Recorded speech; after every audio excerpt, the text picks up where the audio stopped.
This lesson takes a look at the Java keywords for looping. Looping is simply executing the same block of code repeatedly until some condition is met. Every loop is made up of four things. Initial values are set, a condition is checked to see if the looping is done, an adjustment of some sort is made before the loop starts over from the top, and every loop has a body of executable statements that are to be repeated once for each loop. Java has three different forms of loops. The while loop has its test at the top of the loop. That is, a Boolean expression is evaluated, and if that expression results in true, the body of the loop then is executed once. Once the body has finished executing, the same test is made again. The loop will continue to execute over and over again as long as the expression remains true. In this example, the index value was preset to 0 before the loop began. As long as the value of the index is less than the count of the number of arguments in the arg array, the body of the loop is executed. Inside the loop body, the command line argument at the current index is displayed, and the index value is bumped up by 1. Notice how the value of index is tested. It begins at 0, which is the index to the first member of the arg array, and the loop will continue to execute as long as index is less than the number of members in the array. That means, for example, if there are 5 members of the array, the maximum index value in the loop will be at 4, which is correct. The maximum valid index for an array is 1 less than the number of members of the array. The do-while statement is very similar to the while statement, except the test is made at the bottom of the loop instead of the top. This means that the do-while loop will always be executed at least once, even if the Boolean expression would evaluate to false.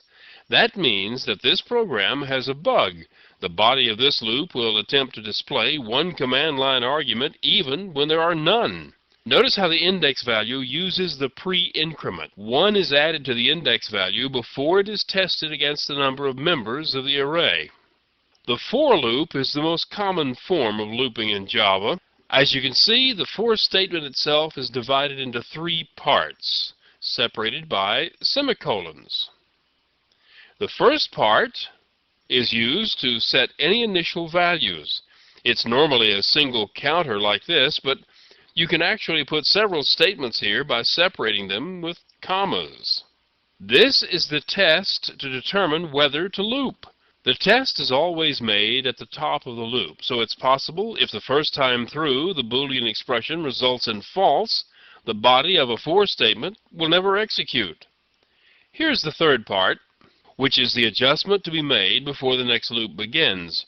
In a for loop, this adjustment statement is always executed at the bottom of the loop, just before coming back to the top to perform the test again.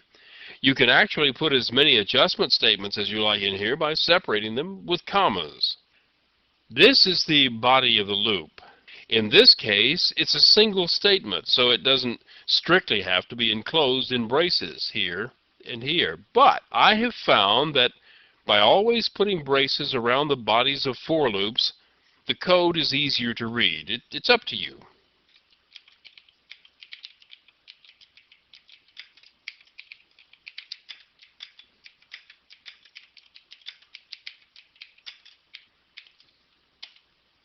As you can see, each loop in this program prints all of the command line entries. Generally speaking, the command line entries are separated by spaces.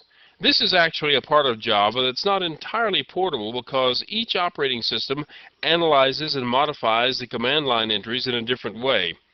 As far as Java is concerned, the entries on the command line are separated by spaces.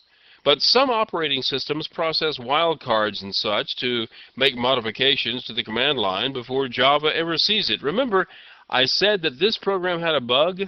Let me show you what happens when this program is run without any command line arguments.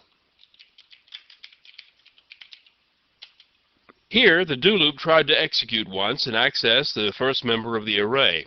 Because there are no command line arguments, the array had no members, so the subscript value was beyond the range of the array. An error message was printed and the program was halted. Java was also able to print the exact line number in the source code on which the error occurred. This is a very handy piece of information when you put some sort of surprise for yourself in one of your programs.